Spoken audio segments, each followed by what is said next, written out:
sekali sebenarnya. Banyak ragam corak yang memang antara satu dengan semuanya itu dalam penafsirannya itu tidak akan sama. Yang intinya nanti rujukannya ke pembelajaran yang bermakna yang sesuai dengan karakteristik strategik dan serta mereka itu di setiap satuan di pendidikan kabupaten kota.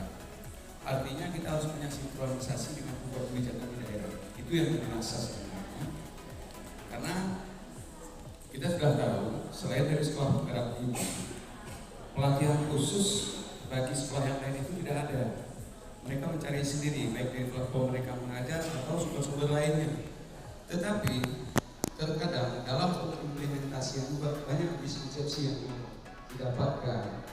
Jadi kalau seperti kami ini aja masih sudah kita dapatkan, dalam pelaksanaannya masih banyak miskonsepsi. Karena nanti